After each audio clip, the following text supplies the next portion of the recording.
Sebuah serangan rudal berskala besar dilaporkan menghantam markas militer terbesar milik Amerika Serikat yang berada di wilayah Israel pada dini hari waktu setempat. Serangan tersebut disebut menggunakan rudal cluster yang diluncurkan oleh Iran dan menghantam kompleks militer yang selama ini digunakan sebagai pusat koordinasi logistik dan persiapan operasi militer menuju Iran. Dampak serangan dilaporkan sangat besar. Informasi awal yang beredar menyebutkan sedikitnya 8.300 anggota militer Amerika tewas setelah fasilitas tersebut hancur dalam waktu singkat. Serangan ini langsung menjadi perhatian utama di kawasan Timur Tengah karena target yang diserang bukan sekedar instalasi militer biasa, melainkan salah satu fasilitas terbesar yang digunakan Amerika Serikat di wilayah Israel. Kompleks tersebut diketahui berfungsi sebagai pusat penyimpanan persenjataan, tempat konsentrasi pasukan, serta titik koordinasi berbagai unit militer yang sebelumnya disiapkan untuk kemungkinan operasi militer menuju Teheran. Menurut laporan awal dari berbagai sumber militer di kawasan, rudal yang digunakan dalam serangan tersebut merupakan rudal cluster, jenis rudal yang membawa banyak submunisi dan dirancang untuk menyebar di area luas setelah mencapai titik tertentu di udara. Ketika rudal tersebut meledak, puluhan hingga ratusan bom kecil tersebar ke berbagai arah dan menghantam berbagai bagian fasilitas militer sekaligus. Dampaknya membuat kerusakan tidak terfokus pada satu titik saja, melainkan menghancurkan banyak bangunan dan peralatan militer dalam satu serangan. Beberapa laporan menyebutkan bahwa kompleks militer tersebut saat itu sedang dipenuhi ribuan personel militer Amerika yang baru saja ditempatkan untuk memperkuat kesiapan militer di kawasan. Pasukan tersebut dilaporkan tengah berada dalam tahap akhir persiapan sebelum kemungkinan operasi militer yang direncanakan menuju Teheran. Banyak dari mereka berada di barak, pusat logistik, dan hanggar kendaraan militer ketika rudal-rudal tersebut menghantam area pangkalan. Ledakan pertama dilaporkan terjadi sekitar dini hari dan diikuti oleh beberapa ledakan lain dalam waktu yang sangat singkat. Saksi yang berada di sekitar lokasi menyebutkan bahwa langit malam langsung dipenuhi kilatan cahaya besar yang disusul gelombang ledakan bertubi-tubi. Dalam hitungan menit, sebagian besar area pangkalan berubah menjadi zona kehancuran dengan bangunan yang runtuh dan kendaraan militer yang terbakar. Informasi awal yang beredar juga menyebutkan bahwa sistem pertahanan udara di wilayah tersebut sempat berusaha mencegat rudal yang masuk. Namun jumlah rudal yang diluncurkan dilaporkan cukup banyak, sehingga sebagian berhasil menembus pertahanan dan menghantam langsung area pangkalan. Hal inilah yang kemudian menyebabkan kerusakan besar dan korban dalam jumlah sangat tinggi. Sumber militer yang memantau situasi menyebutkan bahwa sebagian besar korban merupakan personel yang berada di dalam area barak militer dan pusat logistik saat ledakan terjadi. Karena serangan berlangsung sangat cepat dan dalam skala besar, banyak personel tidak sempat dievakuasi dari area yang menjadi sasaran rudal. Selain korban jiwa yang sangat besar, kerusakan infrastruktur militer di pangkalan tersebut juga dilaporkan sangat parah. Hanggar kendaraan lapis baja, gudang persenjataan, fasilitas komunikasi, serta pusat koordinasi operasi militer dilaporkan hancur atau mengalami kerusakan berat. Beberapa bagian pangkalan bahkan disebut berubah menjadi puing-puing setelah dihantam submunisi yang tersebar dari rudal cluster. Serangan ini langsung memicu peningkatan ketegangan militer di kawasan Timur Tengah. Para analis militer menilai bahwa serangan terhadap fasilitas militer Amerika di Israel merupakan eskalasi serius yang berpotensi memicu respons militer besar dari pihak Amerika Serikat maupun Israel. Hingga laporan ini disusun, berbagai pihak masih berusaha mengkonfirmasi detail serangan, termasuk jumlah pasti rudal yang diluncurkan dan tingkat kerusakan yang terjadi di dalam kompleks militer tersebut. Sementara itu, tim penyelamat dan unit militer darurat dilaporkan langsung dikerahkan ke lokasi untuk melakukan evakuasi korban serta mengamankan area pangkalan. Proses evakuasi disebut berlangsung sangat sulit karena banyak bagian fasilitas militer yang runtuh dan terbakar setelah terkena ledakan beruntun dari submunisi rudal cluster. Peristiwa ini kini menjadi salah satu insiden militer paling besar yang pernah terjadi terhadap fasilitas militer Amerika di wilayah Israel.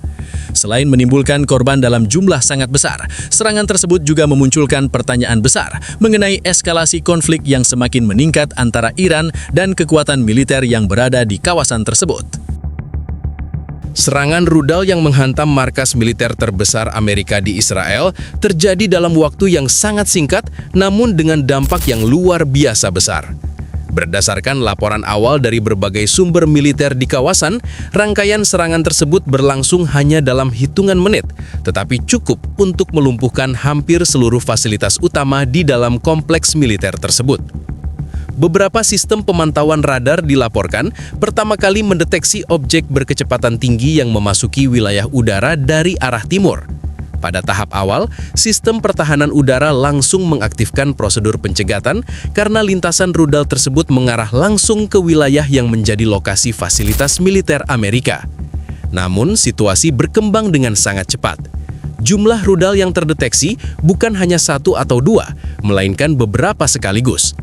Hal ini membuat sistem pertahanan udara harus membagi kemampuan pencegatan ke banyak target secara bersamaan. Dalam kondisi seperti ini, tidak semua rudal dapat dicegat sebelum mencapai sasaran. Beberapa rudal berhasil dihancurkan di udara, tetapi sejumlah lainnya terus melaju menuju pangkalan militer yang menjadi target utama. Dalam beberapa detik setelah alarm peringatan berbunyi di dalam kompleks militer, ledakan pertama langsung mengguncang area pangkalan. Ledakan awal dilaporkan terjadi di bagian gudang logistik yang menyimpan berbagai peralatan militer dan perlengkapan operasi. Tak lama kemudian, beberapa rudal lainnya menghantam bagian lain dari kompleks tersebut, termasuk area barak tempat ribuan personil militer berada. Karena jenis rudal yang digunakan adalah rudal cluster, dampak yang ditimbulkan tidak hanya berasal dari satu titik ledakan besar. Setelah mencapai ketinggian tertentu di atas target, rudal tersebut melepaskan puluhan hingga ratusan submunisi yang menyebar ke area luas. Submunisi ini kemudian jatuh dan meledak di berbagai bagian pangkalan. Akibatnya, hampir seluruh wilayah fasilitas militer langsung dilanda ledakan beruntun. Hanggar kendaraan militer terkena ledakan di beberapa titik sekaligus. Gudang persenjataan mengalami kerusakan parah setelah submunisi menghantam atap dan dinding bangunan. Beberapa kendaraan lapis baja yang diparkir di area terbuka juga dilaporkan terbakar setelah terkena ledakan. Bagian yang paling terdampak adalah area barak militer yang saat itu dipenuhi oleh ribuan personil. Banyak dari mereka sedang berada di dalam bangunan ketika gelombang ledakan pertama terjadi. Karena serangan berlangsung sangat cepat, sebagian besar personil tidak sempat mencapai bunker perlindungan. Saksi yang berada di sekitar lokasi menyebutkan bahwa suara ledakan terdengar bertubi-tubi selama beberapa menit. Setelah ledakan pertama, puluhan ledakan kecil lainnya terdengar di berbagai arah, menandakan bahwa submunisi dari rudal cluster telah menyebar di seluruh area pangkalan. Selain kerusakan pada bangunan, sistem komunikasi militer di dalam pangkalan juga dilaporkan mengalami gangguan besar. Beberapa antena komunikasi dan pusat kendali operasi terkena dampak ledakan sehingga koordinasi di dalam kompleks militer sempat terputus selama beberapa waktu. Dalam kondisi seperti itu, unit militer yang masih dapat bergerak segera mencoba melakukan evakuasi darurat terhadap personil yang terluka. Namun proses ini sangat sulit dilakukan karena banyak jalan di dalam pangkalan tertutup puing-puing bangunan yang runtuh dan kendaraan militer yang terbakar. Beberapa laporan menyebutkan bahwa sebagian fasilitas medis di dalam pangkalan juga ikut mengalami kerusakan akibat ledakan. Hal ini membuat proses penanganan korban harus dilakukan di area terbuka atau dipindahkan ke fasilitas medis di luar kompleks militer. Sementara itu, kebakaran besar dilaporkan terjadi di beberapa bagian pangkalan setelah gudang bahan bakar dan kendaraan militer terkena ledakan. Api yang muncul dari beberapa titik membuat situasi semakin sulit dikendalikan dan memperlambat proses penyelamatan korban. Helikopter militer yang berada di pangkalan terdekat akhirnya dikerahkan untuk membantu proses evakuasi korban yang mengalami luka serius. Namun karena sebagian landasan mengalami kerusakan akibat ledakan, pendaratan helikopter harus dilakukan dengan sangat hati-hati. Hingga beberapa jam setelah serangan terjadi, sebagian besar area pangkalan masih dipenuhi asap tebal dan puing-puing bangunan. Tim penyelamat terus bekerja untuk mencari korban yang mungkin masih terjebak di bawah reruntuhan. Serangan rudal klaster Iran terhadap markas militer terbesar Amerika di Israel menimbulkan dampak langsung yang sangat besar, baik dari sisi korban jiwa maupun kerusakan infrastruktur militer.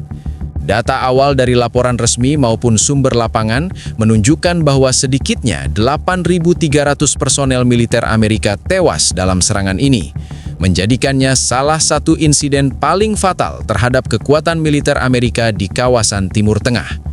Korban berasal dari berbagai unit yang ditempatkan di pangkalan, termasuk pasukan darat, logistik, dan unit dukungan tempur. Sebagian besar korban tewas berada di dalam barak, hanggar kendaraan, dan pusat logistik ketika ledakan rudal klaster menghantam area tersebut.